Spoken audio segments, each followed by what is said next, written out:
Hey, what up, y'all? What's good? What's good? I know it's a random live, a midday live, but I got a special guest that I'm gonna bring on. We're gonna talk about some things. I'm gonna say good morning. Good afternoon, good morning, good evening, wherever you're at in the world. I don't know where you're at, but today I just want to talk, just briefly, really quick before I bring my guest on, just about the power of connection. And we talked about it briefly last night as we did our Protect Your Peace nightly gratitude practice. And some of y'all were on there. If you weren't on there, make sure you sign up for the text community so you know when I'm going live. Because I usually send the text messages out, especially in the evening times. Hey, what up? What up, y'all? What up, Barry? What up? What up? What up, Mando? What up, Beth? How y'all doing? But I talk about connection as power, and something I've been talking about for years, man.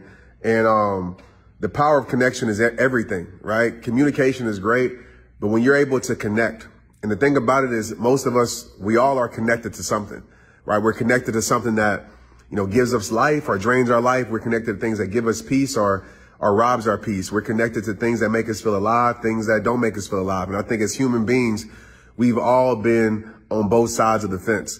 And, connection provides the energy that you need. And so specifically today, I want to talk about, as I bring my guest on, just about using your voice, using your story in order to create that connection, with the connection at those that you serve. The reason why you guys support me, you guys are on this live right now, is because I connected with you at some point. Maybe it was a video, maybe it was a quote, maybe it was a live event, whatever it may be. Maybe it was the podcast, maybe it was a text message, something along the line connected with you. And so I'm very big on connecting. I'm not just a person that just wants to talk, just to talk. I'm a person that wants to connect with y'all, as well as I'm a person that loves to connect with those that bring that powerful connection. What up, Sarah? What up, y'all? So let me find my guest. We're going to talk a little bit about today, share some things that he has going on. And he's a treat, man. He's really going to help you find your voice and bring confidence in your voice, because we all have a story. 12 years ago, I didn't think I had a story, but I gave my story to the world, and here we are. So let me see if I can find him. Yeah, today's podcast was dope, man, with Robbins. Make sure y'all check that out. I just actually posted a video with Mel from the podcast, and it's super powerful. I literally just posted it before I got on here, so go look at the page. Like it, love it, check it out. What up, bro? What's up, man? I got the man Pete Vargas in the building. What's up, bro? How you doing? Dude, stoked to be here with you, man. I was on last night listening too, so stoked to be with you today, bro. Thank you, bro. I appreciate you for taking your time and taking time out your day, your busy day, man. You're doing a lot of things. And I just know a lot of people on this live right now, talking about the power of connection, talking about using your story and using your voice. I know one of the things we didn't prepare for this. So yeah. I want to just hit you right from the heart, man, in the heart. But I know a lot of people, at least for myself, when I first started, I felt like that I would never be seen or valued, or I had a story that nobody cared about. What's so special about my story? And I told myself that story for so long. And I know a lot of people on this live right now, they deal with that. They're like, man, why should I share my story? Why should I share my voice? Why do I even matter? There's millions of people in the world that have followings, millions of people in the world that are better communicators than me. Why does my story matter, and why do I need to tell my story? And I want you to touch on that for a bit if you can, bro. Yeah, I want to tell you why your story matters and why connection matters. Because without connection, change doesn't happen in somebody else's life. And Trent talks about connection, but the connection is setting up the change. So you guys wouldn't stay around in Trent's community if you didn't see yourself change, if you didn't see yourself get peace, if you didn't see yourself overcome fear. Like, the connection is just the catalyst to the change that's going to occur when somebody cares about their people, which Trent cares about his people so much. And so connection opens up the door for change. And so essentially your story opens up the door for somebody to change. Let me just tell it like it is. So Trent knows this. I grew up in the inner city of Dallas. My mom and dad got divorced at a young age. My dad, I lived with my dad, extremely abusive dad. And did some things to me that he's not proud of today.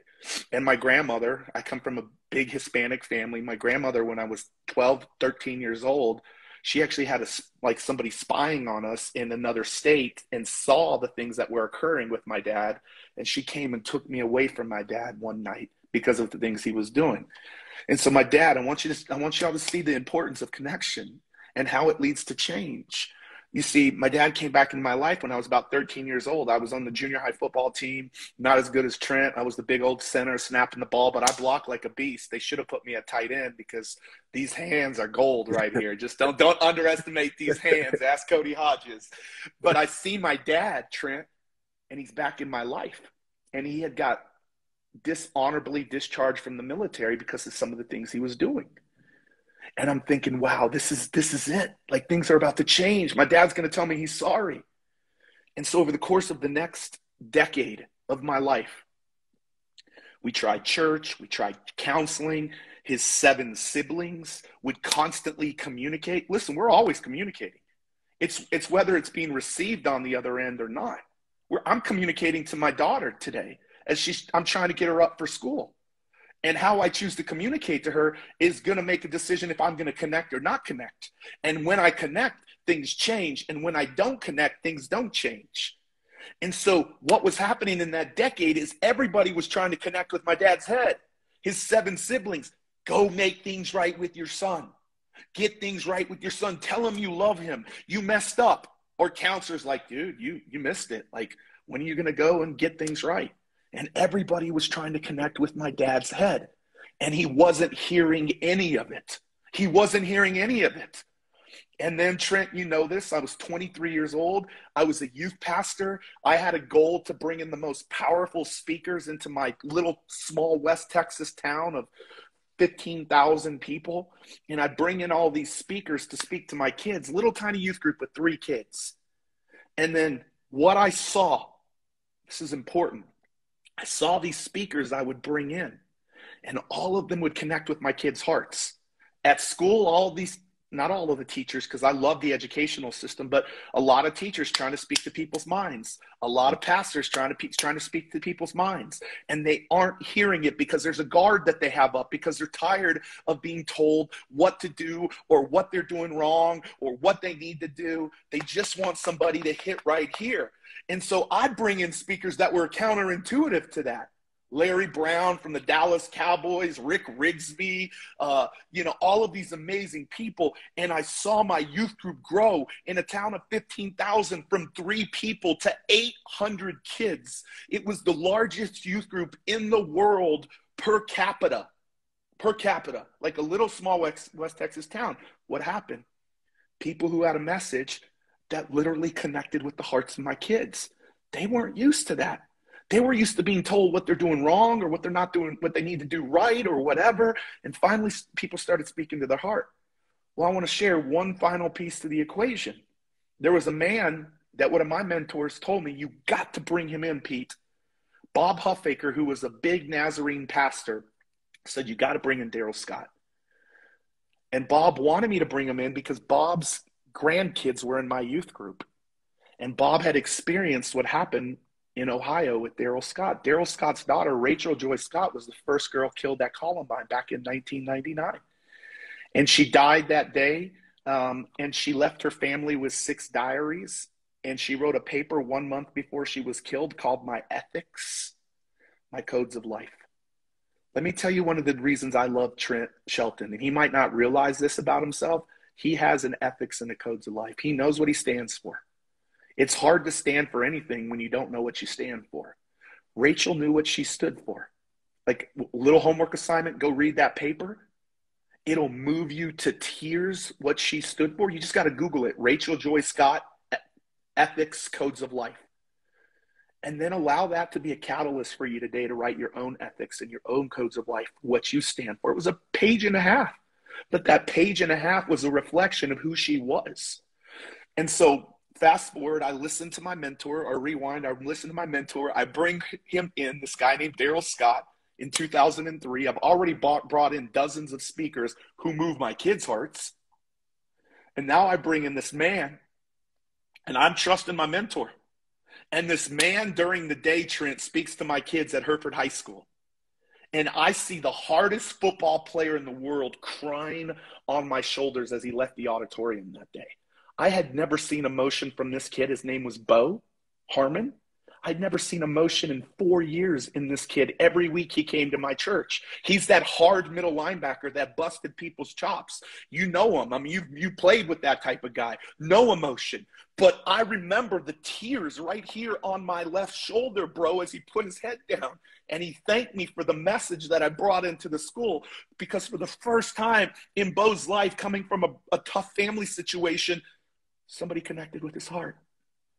And then, so that made me think, if this can get Bo, it's got to be able to get my dad tonight. It's got to be able to get my dad. So I got a little strategic. I went and recruited 2 of my dad's sisters to come back for the parent event that night. And I told them I was going to buy them their favorite restaurant, which was called K-Bob's. It's a little steakhouse in Hereford. I told my dad, Dad, if you come tonight, I want to buy you dinner, and 2 of your sisters are coming. And he was very reluctant, because he was sick and tired of being told what to do in his head. He was sick and tired of it. And I went and told my dad, and he came, and he sat on the back row. And that night, Daryl Scott said, after he shared the same thing that he shared with the kids during the day, he said, parents, I don't know any parents out there who are watching right now. And if you are, I want to know how many kids you have. I have 4, 13, 11, 8, and 2.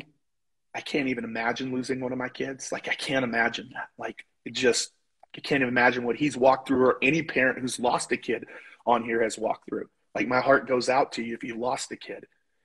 But he said, parents, on April 20th, 1999, I had no idea that was going to be the last day I saw my daughter. He said, you have no idea how many days you have left here on this earth with your kids. And then he said this. He said, tonight, I'm asking you parents to do one of 2 things. Now, guess what? The whole talk was not about what they'd done wrong or what they could have done right. It was about reaching their heart. So now he has the authority to step into the change.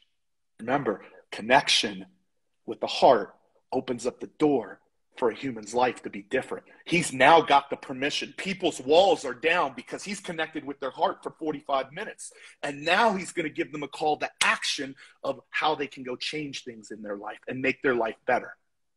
Like, make sure you're connecting with people who don't just connect with you, but push you to want to change and be better. That's what I love about Trent. That's why I'm a huge advocate of him. Everybody I can talk to about him, I'm like, you got to have him. You got to have him. You got to have him. Because he does both of them, not one of them. And then he said this. Daryl said, some of you parents need to go home tonight and tell your kids how much you love them, and do it in an intentional and purposeful way. Because I realized I didn't do that in the intentional and purposeful way that I would have wanted to done in the few weeks leading up to that. And then he said this, Trent.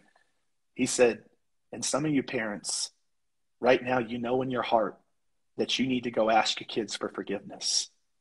And it's okay. He said, it's okay.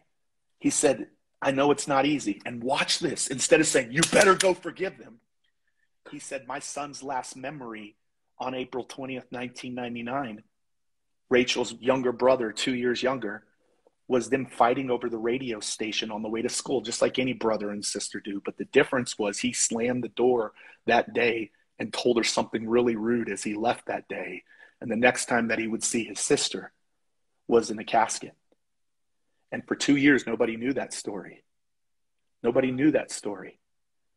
And Daryl knew something was wrong because he wasn't right. And finally, Craig told Daryl that story. And literally at Rachel's graveside, he asked for forgiveness and he received it, and he became unleashed and no longer captive in his own jail cell. And he said, parents, tonight, some of you need to go ask your kids for forgiveness for something that you've done. Because yes, it will unlock them, but it will also unlock you. And literally, Trent, that night, my dad went home and he wrote me a letter. He didn't come drop it off my house, which was a minute away from his house. He went to the post office like 5 minutes away, and he wrote it. And he said, I'm sorry for the father I've been. Here my son is having an impact on hundreds of kids' lives, and I can't have an impact on my only son's life. I'm asking you for a second chance to do things right. And he told me for the first time at 23 years old, 19 years ago, that he loved me. What was the difference? Connection. Connecting to the heart and then stepping into the change. Too many times we try to go tell people to change before we've ever connected. And sometimes we just connect and don't push people to change. Like, connection opens up the door and gives you the permission to have people change. And so, bro, since that day, you know this, that is why I do what I do. For 19 years, I'm like, how do we get more messengers like him? We took him from a little mom and pops organization to the largest program in school systems, sharing his message because of the impact that he had on me. But not just him.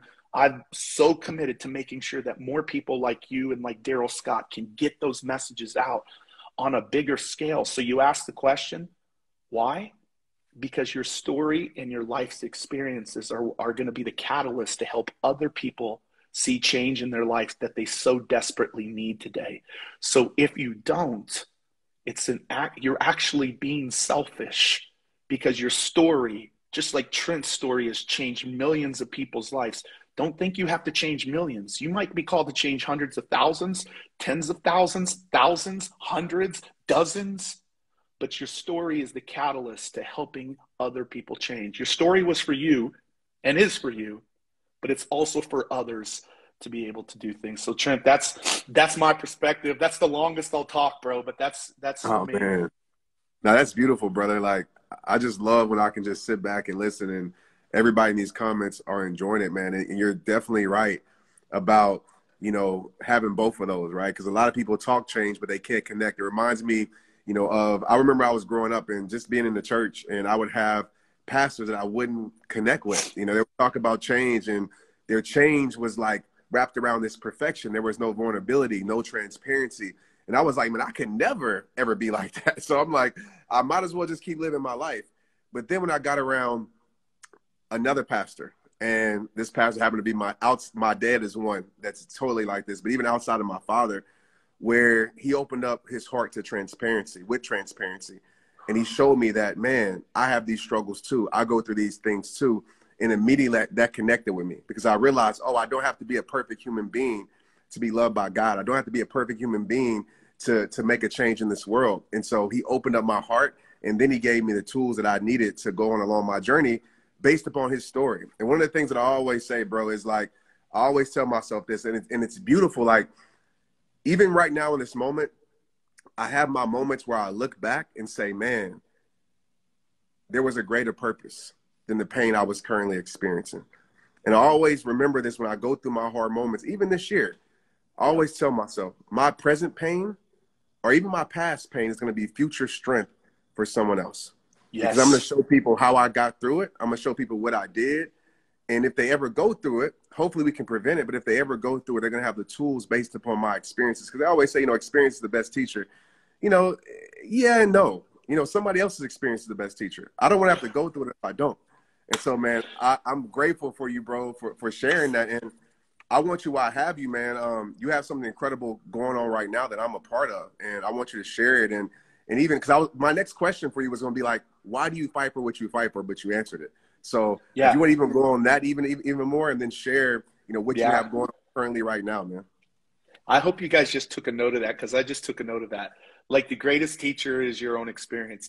Actually, you want to know how to shortcut it? The greatest experience is learning from somebody else's experience. That's wisdom. So wisdom is actually being in action and learning from life's experiences. But you don't have to learn from your own. You can learn from others who've already walked that road and been down that path, took the 17-mile route of that, the 3-year journey of that, and allow you to take the shortened journey of that, so you don't have all of the same heartaches and the same pains and the same stumblings. So I love what Trent just said. I'm going to borrow that for 3 times, give him credit, and then I'm going to claim it as my own. That's how you do it, right? No, I'm just messing. But that's golden for me to hear today, because I'm trying to understand wisdom, and wisdom is actually gained out of life experience. But the aha that Trent just gave to me is, it doesn't have to be my life experience. It can be somebody else's. And so, yeah, Trent, that day, what happened, real talk, what happened is, I'm like, when I got that letter, my wife and I were in this little tiny home because we weren't making a lot of money. We were youth pastors, and I'm reading that letter and we're both crying. I actually have the letter. I still have that letter that my dad sent me. And today, by the way, my relationship with my dad is unbelievable. He heard me speak a couple of years ago in front of a crowd of 30,000 people, and I got to talk about the father he is today and the grandfather he is today. I went back to when I was 29, I had no kids, and I got a call from my dad, and he got pregnant with my stepmom at 49. And so he had another kid, my little brother, before I even had my first kid. And when I went and met my little brother for the first time, my dad, I could see something was different. Something was different. He didn't need one of his siblings to tell him what to do. He just knew what to do. And I was like, this is going to be different. And I told my wife that. And as we drove home to Colorado that weekend, after meeting my little brother, my dad walked me to the driver's side and he said, I want you to know you will always be my little boy. And remember what he said in the letter. But he said, I feel like JT is my second chance to get to do things right. And today, my dad is the most amazing father and the most amazing grandfather to my kids. And people are like, does that bum you up that you didn't get it? It's like, no, it doesn't bum me out. It makes me happy that my kids do get it. They know Grandpa Pete in a way that I didn't know Dad Pete. And JT is got a dad who is present and who loves him. And why? Because one person was bold enough to share their message on the stage. Nothing else worked, Trent. Like, I'm not saying counseling doesn't work and church doesn't work and having a conversation with your brothers and sisters doesn't work. I'm not like discrediting that. I'm discrediting the methodology of how to do that. Like, don't go at somebody trying to speak to their minds, connect with their hearts first and watch what happens. But that day when I got that letter and I honored my dad, a couple of decades later, he was in the audience and just in tears as I honored him. But that day when I got that letter, I said, what happened? And I started going through my mind what happened. And I realized one person with a story that wants to make a difference in our world. And so I solicited that guy's cell phone number. I know it by heart, 303-910. I can tell you the last four numbers. And I said, Daryl, I know you don't know me. And I'm saying this to your crowd today. I know you don't know me. But hopefully me being connected with this incredible man here gives some credibility. But I said, Daryl, you don't know me. But this is what you did for my pops. This is what he just wrote me. And I got to help you get this message out to the world on a bigger scale. And Daryl said this. He said, I've been looking for you, and I haven't found you. I flew to Dallas the next day to meet with him. And I got to understand that he knew he had something for the world, but he just didn't know how to get it out there on the bigger scale. And there was a gift that God has given to me in me to see the greatness in other people. It is one of my spiritual gifts and God-given natural gifts. I can see things in other people that they can't see themselves. It's not anything to do with my own strength. That's what God has given to me. And I saw the possibility of what existed with him. And he was about to shut the doors. Like Prince EA, our buddy Prince EA says, the wealthiest place in the world is the graveyard.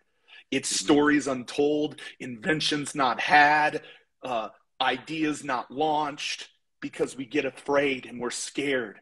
And Daryl was at that place. He was about to shut the doors. He went from $150,000 to $50,000 in annual revenues, had to lay people off, didn't know how he was going to get the message out there.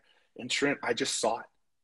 And I saw it, and I executed it, and we helped him become an organization doing $7 million a year in annual revenues, seeing a teen suicide prevented every day, a school shooting prevented every single month, and literally I got to be in the practice for a decade of what it takes to build a platform and get your message out to the world on a greater scale. It started with him, and I'm grateful to say, Trent, that this year we will cross over 100,000 people who we have been able to help build their message and build their platform.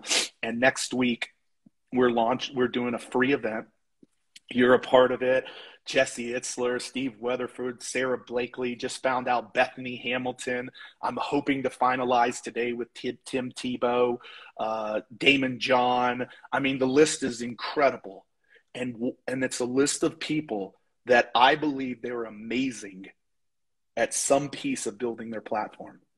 And when you take the collective genius of these 40 people over the course of the week, I believe that they're going to give the toolbox, along with me sharing some too, the toolbox that will help people build their platform and get their message out to the world on a greater scale. And so next week, we're kicking that off, and it's going to be every day from 2 to 4 p.m. Eastern Standard Time. And the cool thing that I'm proud of, Trent, is while we're doing this and people can join it for free, all of the profits, people can buy the recordings and can be backstage with the speakers every day virtually. All of the profits are going back to charities. And last year we did this and we gave $750,000 away to charities that built the biggest minority educational program in the U.S. for small business owners free of charge. We launched 150 female entrepreneur businesses with Sarah Blakely's Red Backpack Fund. Almost half of them were minority business owners.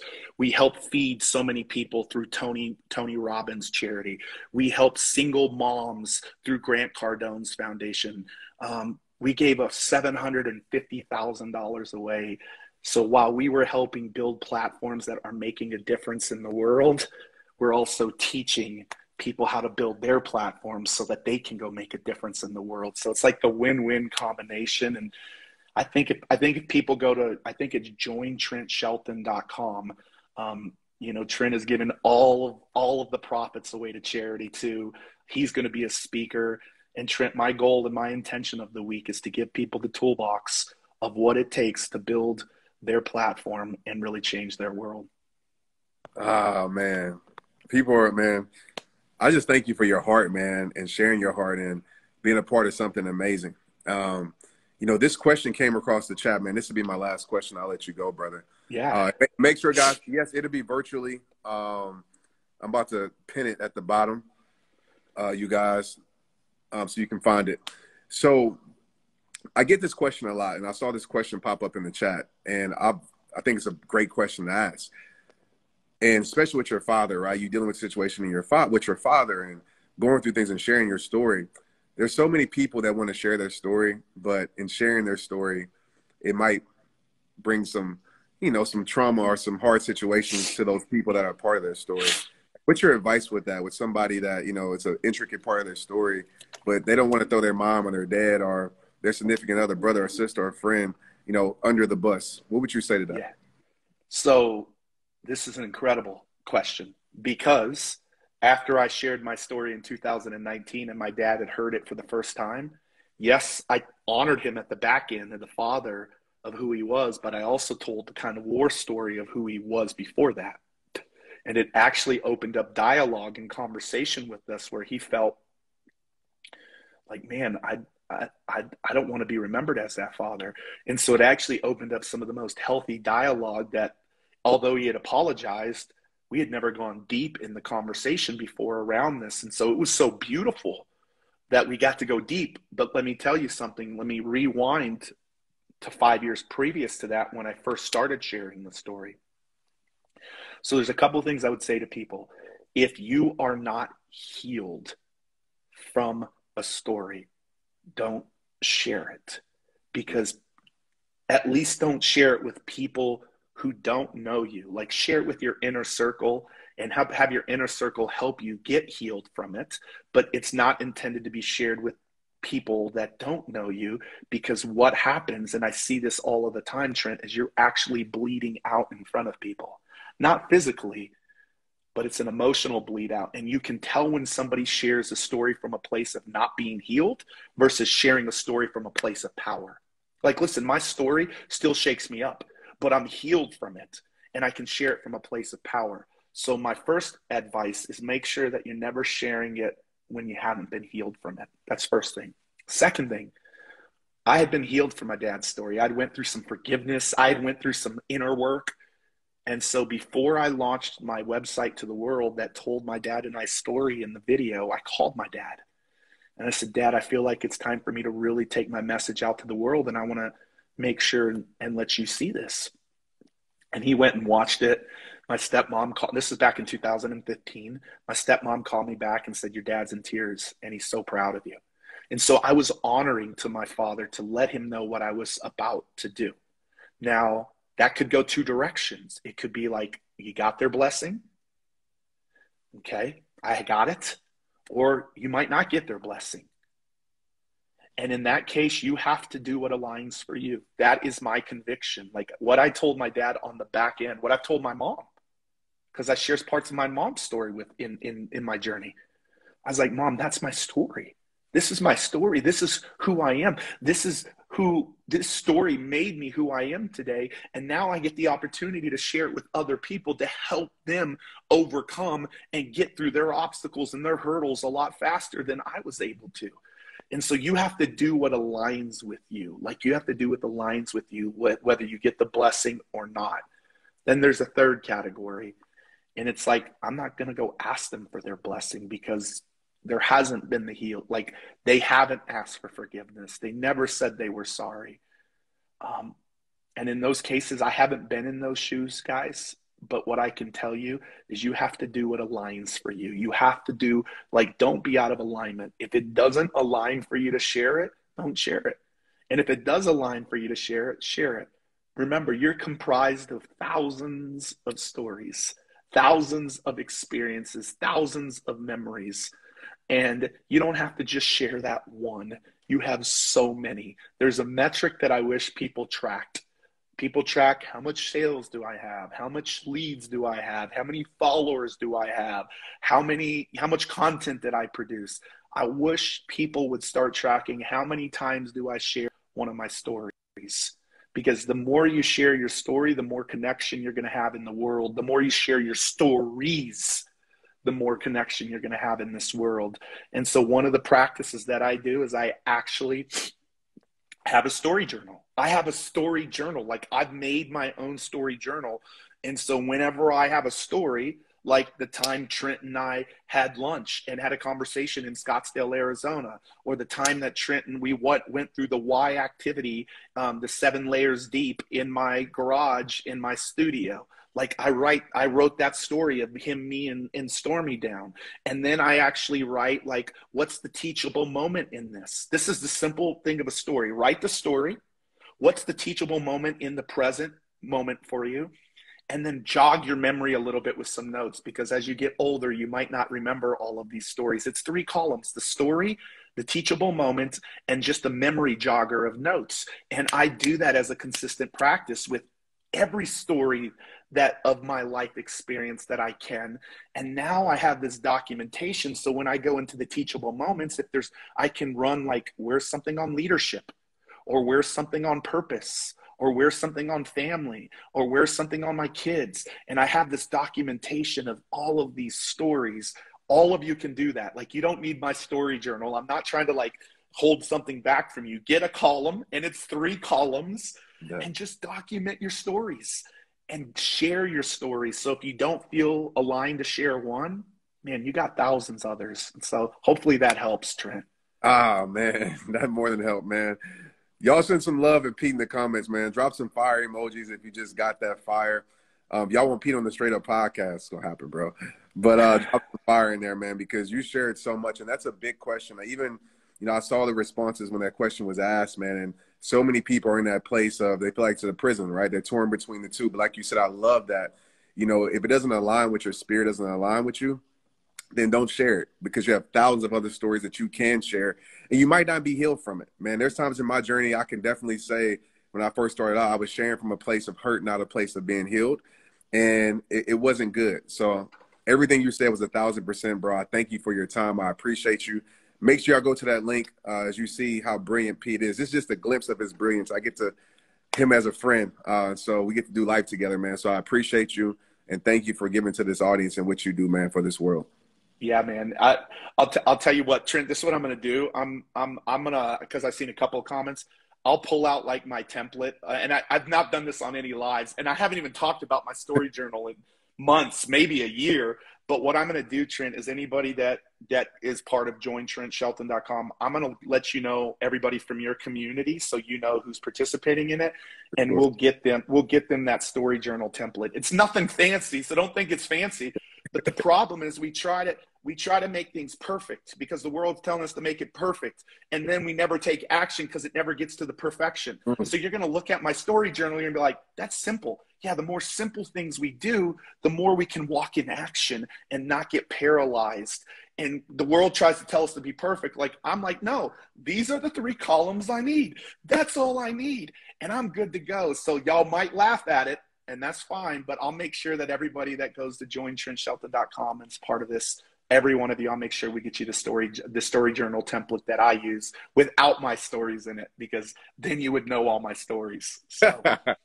Man, thank you, man. Thanks for being giving that gift, man. And like you said, I'm glad that you said that about perfection, man. We live in this perfection world, and the simplest things are oftentimes the most powerful things. So thank you for sharing that, brother. And yeah, man, y'all make sure y'all follow Pete, support Pete. And bro, I'll be talking to you soon. I'll be seeing you soon. I'll be seeing you next week. Yeah, I'll see you next week, man. Appreciate you, bro. Thank you. Yes, sir. Thank you. If you want another awesome video in our Black Excellence series, check out the video right there next to me. I think you'll enjoy it. Continue to believe, and I'll see you there.